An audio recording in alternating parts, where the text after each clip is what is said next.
Pozdrav narode, dobrodošli na moj kanal. Za one koji ne znaju, ja sam Radoslav i u današnjem videoklipu prikazat ću vam selektiranje i klasiranje maka. Mi bi pili vina, još litar jedan.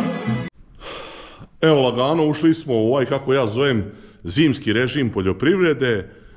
Pao nam je pre 2 dana neki snežić, 10-ak centimetara, sada se to polako otopilo, ne možemo da oremo, baš se napravilo ono neko blato, mislim mogli bi da oremo baš da nam je hitno, ali nije baš toliko hitno, imamo još nešto malo, dan i po 2, tako da nećemo da paničimo, posle toga ćemo morati da radimo trovanje miševa, pa sam sada rešio da vam prikažem selektiranje maka. Pratili smo ove godine neku proizvodnju od vršidbe, znači nismo do vršidbe pratili, iako tu isto možda bude dosta zanimljivo i dosta problema, ali pošto je mene zanimalo da ubacim mak kao kulturu u proizvodnju, teži deo je vršidba i selektiranje i naravno posle prodaja, tako da ćete sad u ovom videu to moći da vidite ne baš previše opširno, ali ću vam pokazati kompletnu tehnologiju selektiranja tog maka, pa eto, i vi možete da dođete do odluke ili do rešenja da počnete da se bavite makom. Ja se i dalje razmišljam, trebalo sam ove godine da posejem, neke su stvari izdešavale pa nisam posejao. Uglavnom mislim da će vam ovo biti jako zanimljivo i korisno da pogledate.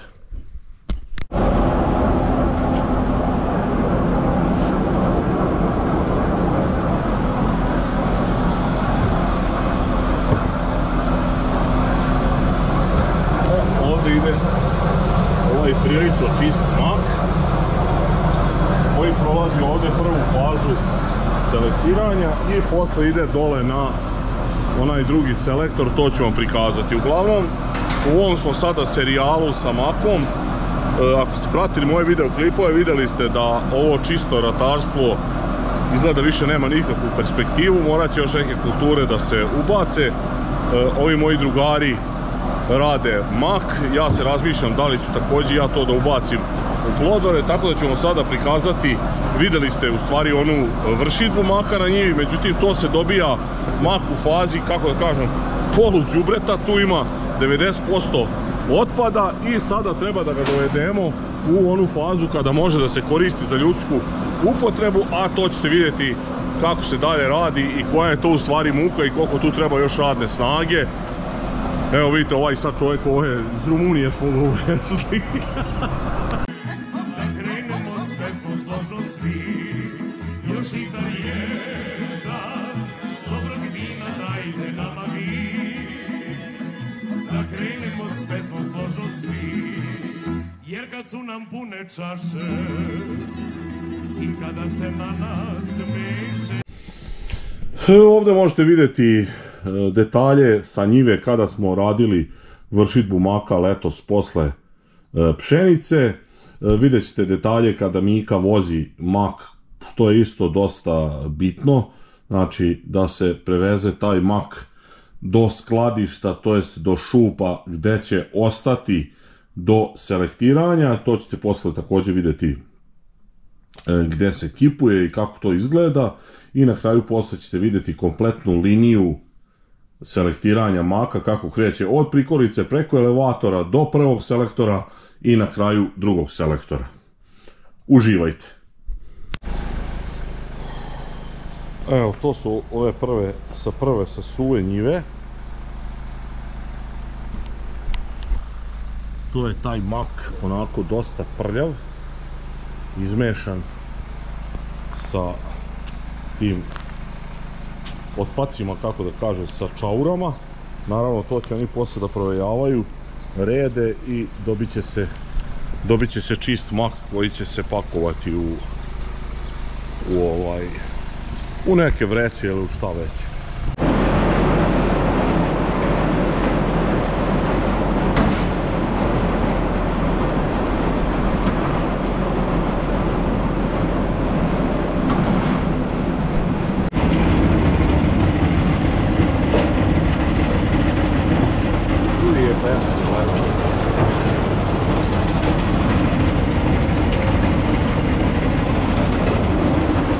Znači ovaj elevator vuče gore onaj koš gdje se vrši prva faza prečišćavanja maka.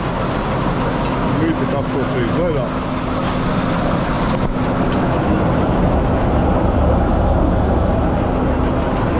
Prašina je strašna, uslovi za rad uopšte nisu dobri.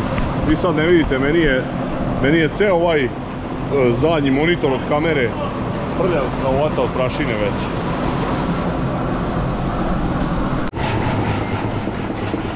Evo, ko kaže da proizvođači maka ne uživaju? Jesi tako radi? Jesi tako radi? To ćeš iseći, to nećemo.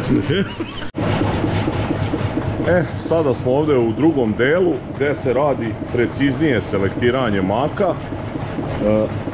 Radi se u 3 klase selekcija, tako da će nam sada to Miloš, proizvođač maka, objasniti kako ovo sve funkcioniše, kakav je ovo selektor, koja su sita i koje vrste maka dobijamo ovdje.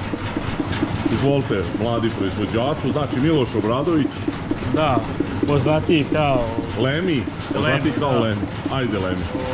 Ovo nam je prva klasa koja se pakuje u džakova i koja ide dalje u To je prodaju. gotovo, je tako? To je gotovo. Dobro.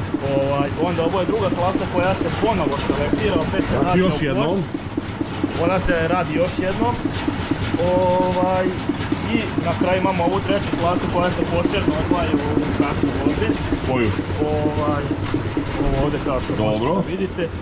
I šta tu imamo sve? Toga, ostatke od ove prve klase, tako reći. Dobro. Faktički.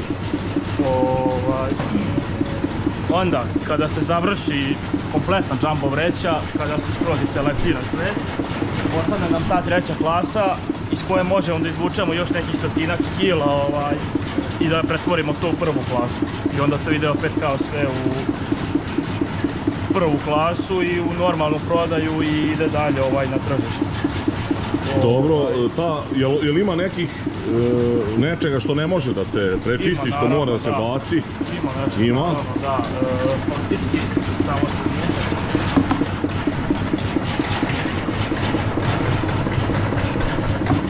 Pa da, ali meni ovo izgleda skroz dobro. Tek po neki trun ima, jel? Tek po neki trun, da. Ovo ćemo staviti u tipam. Džakiranje radiš na koliko kila? Na 20 kila, ređe na paletu do 600 kila, tako da... To je to, možete vidjeti kako to izgleda, to je ono... Da, to izgleda ekstra. Čisto, ekstra, nema trunke, tako da selektor radi odlično svoj posao. Ja sam malo i povećao vetar, kao što možete vidjeti s druge strane, da što bolje izbacuje tu, kako kažem, čisto prašinu i ostatke. Evo vidite kakva su to sita, vetar stuvava ovdje gore, ovo što je potpuno čisto odmah propada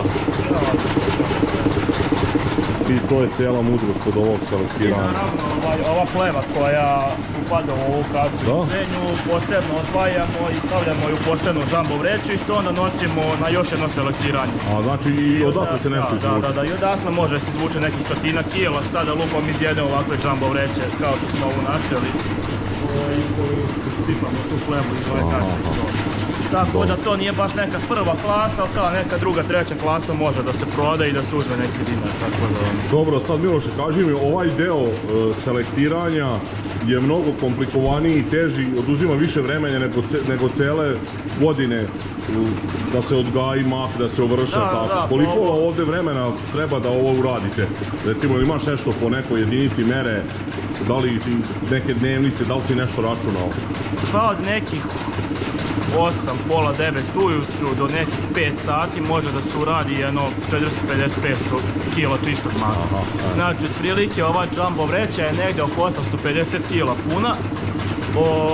Tako da u 2 dana može da se uradi jedna jumbo vreća. Dobro, a to bi otprilike bilo ceo dan se selektira s jednog jutra što rodi, tako? Pa, otprilike, da. Za 500-600 kila bude... Malo jače od jutra. Malo jače od jutra. Malo jače od jutra. Dobro, odlično.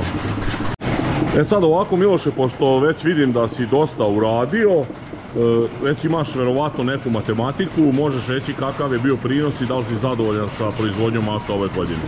Pa mi smo očekivali prinos da će biti negdje između 600 i 700 kila po jutru.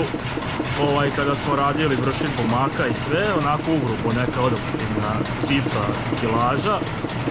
Ali posle selektiranja se to ispostavilo da je to potpuno neka druga priča i da će tu negde po jutru biti prinos između 450 i 500 kila. Znači ipak manje? Pa ipak manje, dosta onoliko koliko smo očekivali. Mislili smo da će biti dosta više, izgledalo je to i kapastije i sve. Bilo je tu i mase i svega, ali posle kada je došlo to fino selektiranje i sve to se ispostavilo da je neka druga priča. Šta je uzrok tome? Da li je uzrok nedostatak padavina ili bolesti? Šta se desilo? Si tu razmišljao o tome? Pa bilo je generalno malo suvlje proleće i sve, bilo je tu i nedostatak padavina i svega.